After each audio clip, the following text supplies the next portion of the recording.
Welcome to Badminton Unlimited, your weekly access to badminton action and beyond. This week, we bring you the full wrap-up of the season-ending showpiece, the Dubai World Superseries Finals 2015. And we find out how the Indonesian Masters is causing a stir in East Java. In its second year running, the recently concluded Dubai World Superseries Finals 2015 saw the arrival of 61 of the finest singles and doubles shuttlers to one of the globe's sporting capitals. It was a week filled with surprises and upsets and on-court finesse. The players were drawn into two different groups for each category. The round-robin stage would end with the top two shuttlers or pairs from each group advancing to the knockout rounds. All eyes were on two-time world champion from Spain, Carolina Marin, as she made her debut appearance in Dubai after narrowly missing out in 2014. Yeah, it's my first time here in Dubai, and when I see the draw, I know it's going to be difficult because I have some tough matches, but I want to enjoy the week, I want to enjoy the tournament, and do my best on court. In Group A, in the women's singles category, the BWF Female Player of the Year breezed through her opening match against Tai Tzu-ying. But her week did not go as planned. The 22-year-old fell to Japan's teen sensation Nozomi Okuhara not once, but twice. The Yonex Open Japan winner downed Marin 21-9, 21-15 and pushed the world champion to the edge of elimination at the group stage. Only an outstanding performance from Tai Tzu-ying against Sanya Newell gave the Spaniard a lifeline as she moved into the knockout rounds, whilst ending Newell's hopes.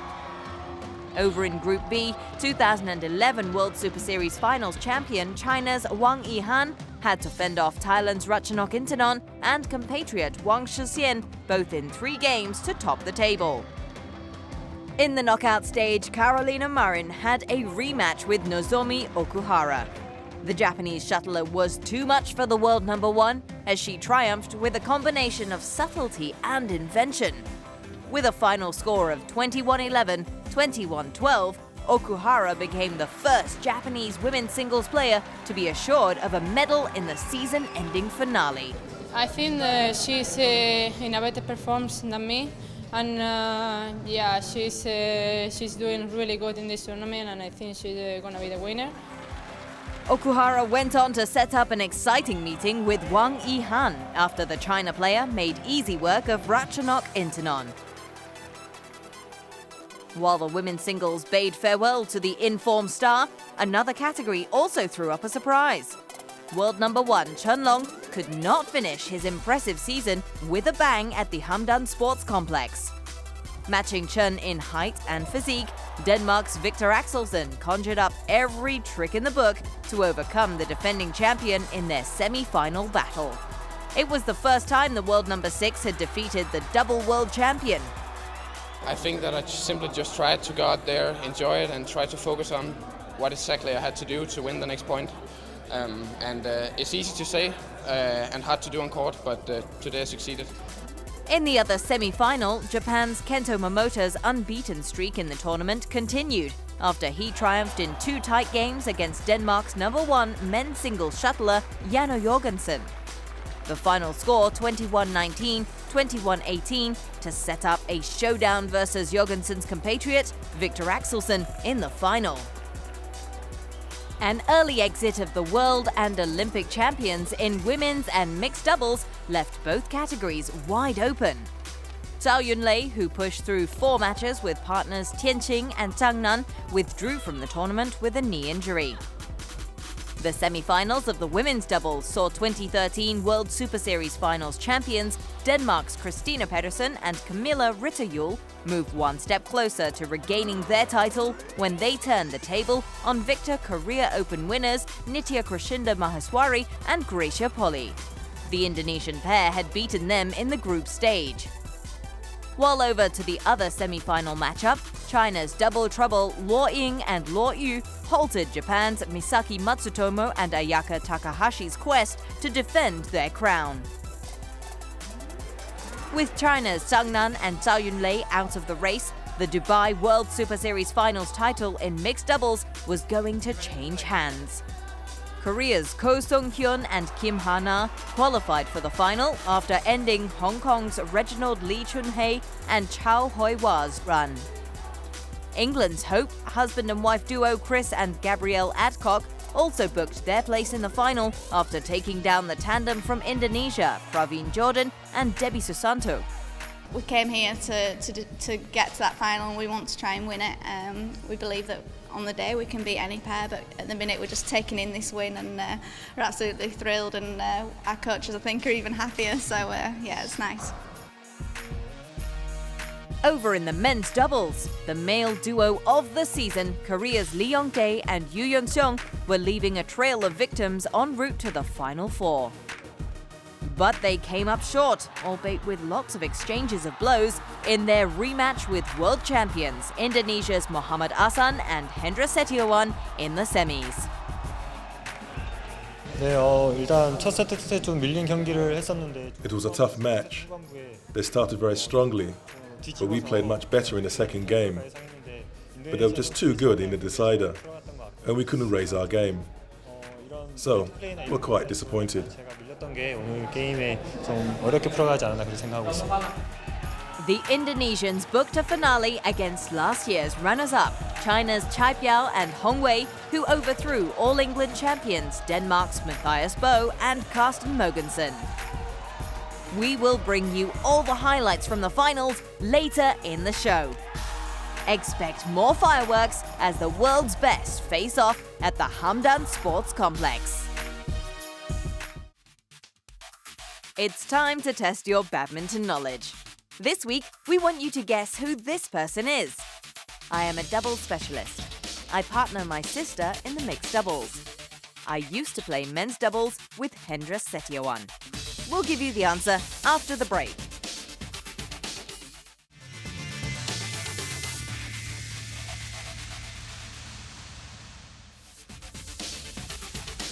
When we return, we're in East Java to find out why the Indonesian Masters is a big hit in the province.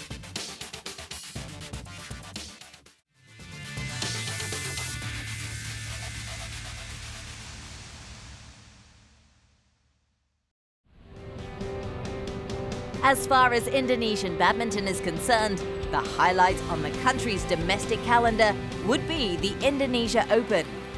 Classed as a BWF World Superseries premier event, it's also a big hit on the international circuit, with Jakarta hosting it annually. But the badminton giants continue to feed the nation's insatiable appetite for top-notch action. The Indonesian Masters is the association's attempt to make sure that international badminton isn't restricted to just the capital. Last year, the Sumatran city of Palembang was the proud host of the Grand Prix Gold event, and this time around, it was the turn of the fans in East Java to get up close with the action. Ini memang suatu mimpi ya dari proses. It's been a dream for us here at the East Java Badminton Association. We need to keep progressing.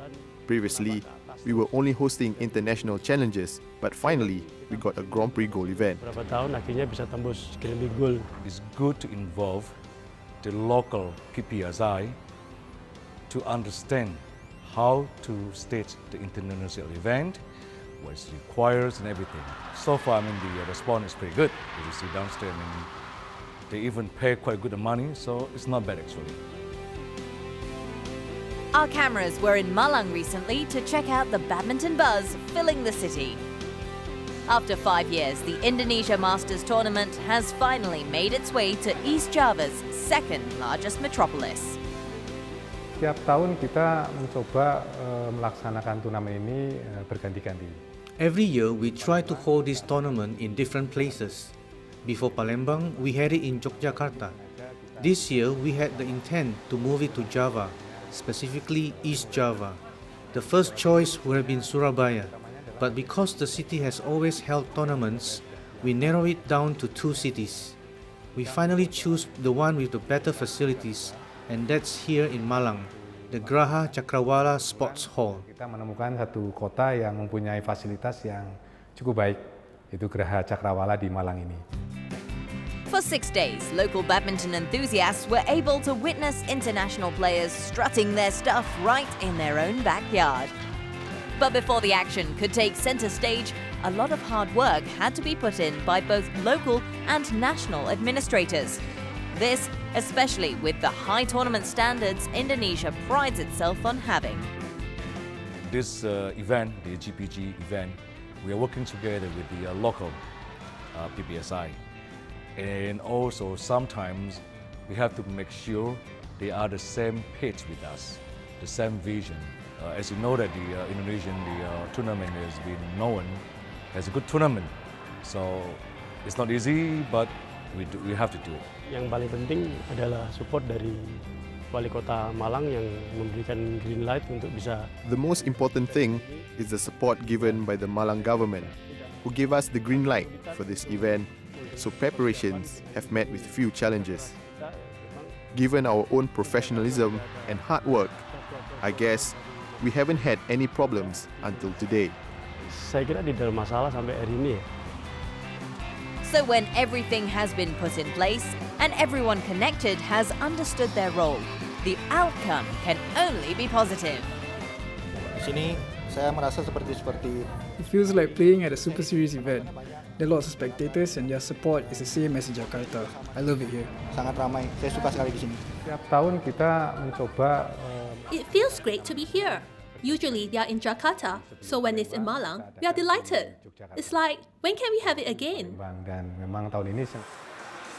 But benchmarks and sporting entertainment aside, there's a bigger ambition for the East Java Badminton Association.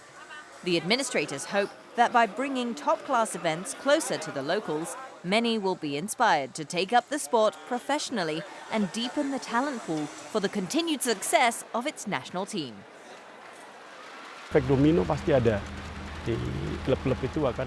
The positive effects from this tournament will definitely rub off on our clubs to do well. Parents will be more open-minded to let their children pursue badminton. One of the big signs that show that we are doing well is when we're able to contribute players from East Java to the National Training Center. Bendera Jawa Timur murni. Kita harus melakukan pembibitan. We have to slowly build and we begin in places that can contribute because we know that not all of Indonesia is able to do so. In East Java, we have cities like Malang and Surabaya which are able to help. From these places, we hope to nurture players from a young age because talent needs time to develop. Ya memang tidak bisa kita langsung dapatkan, butuh proses waktu. But even as the country's badminton administrators forge ahead with a common goal, there's still room to do more for a sport that ranks high in its nation's achievements. Saya sangat berharap bahwa bisa ada suatu. I really hope that our government is thinking of plans to set up a national program for badminton. The Indonesian trademark has always been this sport. We depend on badminton up to the Olympic level. Badminton is the only sport truly capable of making Indonesia proud. Mengangkat nama Indonesia adalah bulu tangkis. What's evident from the scenes witnessed at the Indonesian Masters is that badminton continues to enjoy a huge following across the country. With a clear direction in growth and development, there's no telling how much Southeast Asia's biggest badminton nation can achieve in the near future.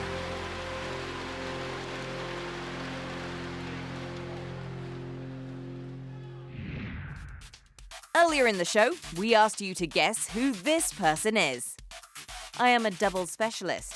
I partner my sister in mixed doubles. I used to play men's doubles with Hendra Setiawan. The answer is Marcus Kido.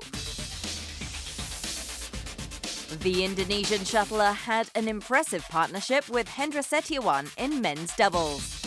During their tenure, the duo clinched numerous titles, including a BWF World Championships crown in 2007 and the gold medal at the 2008 Beijing Summer Olympics.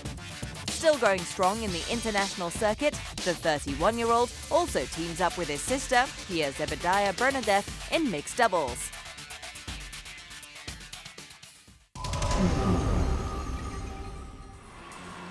Earlier in the show, we witnessed some exciting matches in the second edition of the Dubai World Superseries finals. With no defending champions in the finals, all was up for the taking at the Hamdan Sports Complex. The women's doubles opened proceedings, with China's twin sisters Luo Ying and Luo Yu facing Denmark's Christina Pedersen and Camilla Ritter-Juhl. The Danes settled the quicker and took the first game despite Pedersen not feeling well. The Luo sisters responded in the second to level the scores. Into the third, and Ritter-Juhl and Pedersen called a halt to the match after 54 minutes after clearly not being at their best. So it was Luo Ying and Luo Yu who took home their first season-ending title. 现在感觉心里很激动，然后因为 We are feeling quite emotional now.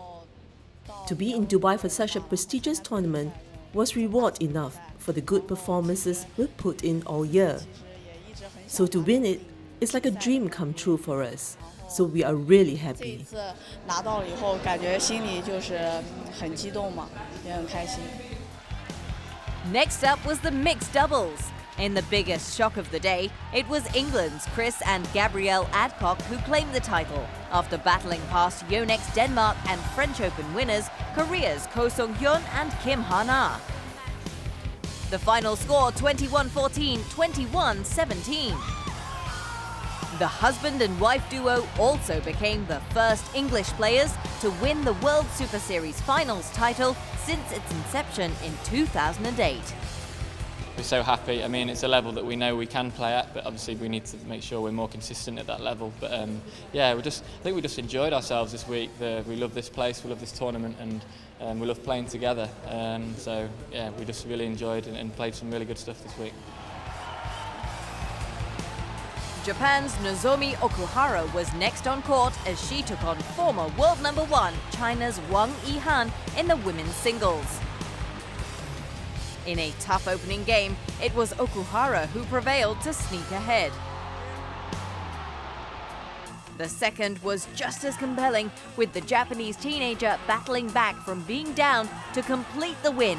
Final score 22-20, 21-18.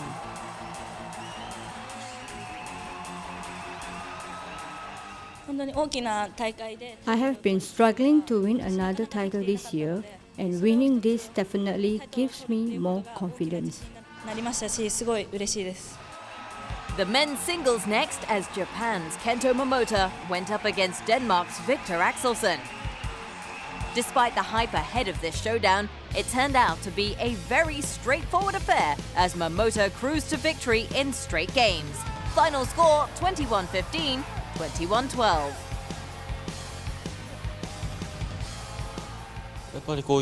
This title is very important for me, especially with the Olympics coming up next year. It's good for Japan badminton that we won both the men's and women's singles titles, because it will encourage the younger players and that will help Japan in the future.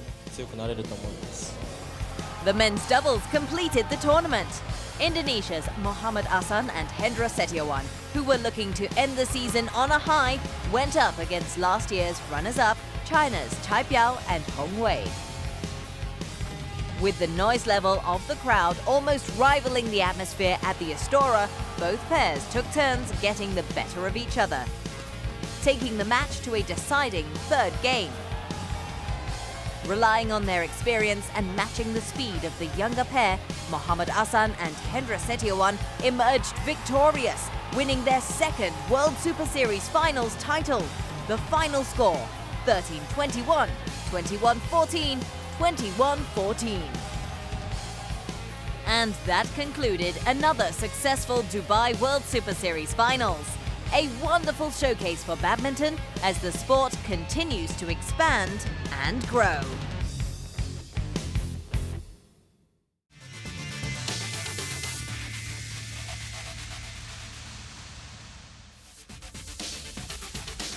When we come back, we speak to an ambitious young shuttler from Singapore about his plans to reach the top of his game.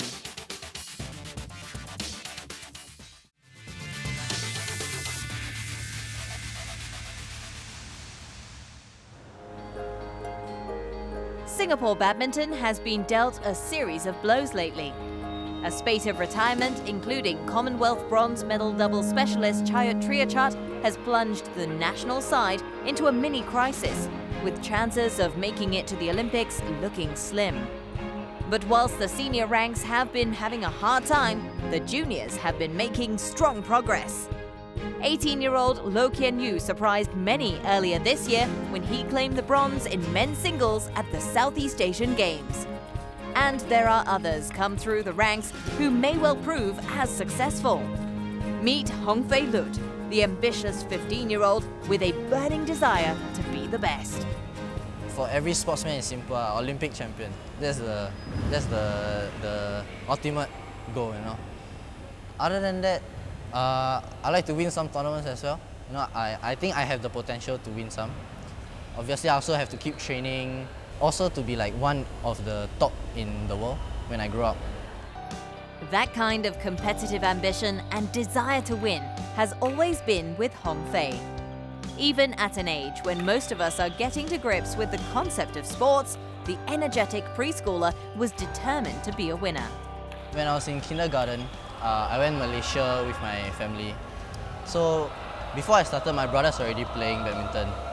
And then I went to the training center and the coach asked me to play with his nephew. At that point of time, I haven't started badminton. So I played with his nephew, I lost, I got angry. So I told my father I wanted to start training badminton. Yeah, so that's how it all started. The right-handed shuttler is considered one of the standout players in the country. He has been developing his skills at Montfort Secondary, a school traditionally renowned as the go-to establishment for those hoping to reach elite status in the sport. Hong Fei has excelled within the competitive environment it provides, and he is seen not only as the best, but a leader. It is a role he takes seriously. As the best player here and as well as the captain, I have to be a good role model to my teammates. So during training, I always perform to my best. I also try to liven the mood here. Like I make funny jokes so that my teammates will have more energy to train. And yeah, I also, like, if they do something wrong, I will correct them, make sure that like they won't do the same thing, the same mistake twice. Despite his feverish determination, Hong Fei has a practical plan to achieve his ambitions. He's relying on a step-by-step approach that he hopes will eventually take him to the top. I want to go to the Youth Olympics in 2018. So for the next 2 to 3 years, I'll try to, obviously I'll train a lot to increase my potential. And as well, I'll go to various tournaments overseas, in overseas tournaments, local tournaments, to gain the experience and see different types of playing style in different countries. Hong Fei has a focus that belies his young age.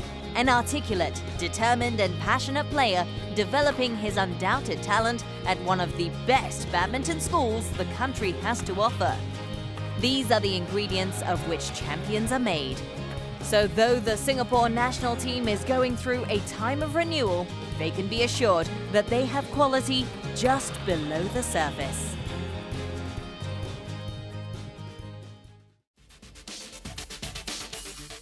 Before we go, let's take a look at what's happening on the international circuit.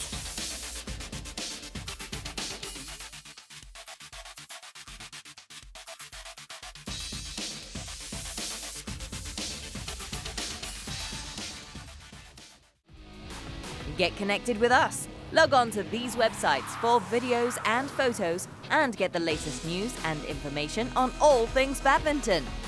Missed an episode of Badminton Unlimited? We have all episodes available at your convenience on our YouTube channel, badmintonworld.tv. There's also tournament highlights and past matches to savor.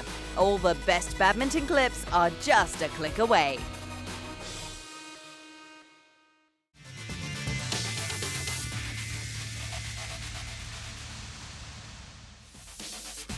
Next week on Badminton Unlimited, we speak to Poland's top mixed doubles duo, Robert Matusiak and Nadezhda Zieba, as they tell us why the road to success is never easy. And we're in Rio de Janeiro, Brazil, to discover how badminton is bringing renewed hope to the youth in the favelas. See you next week.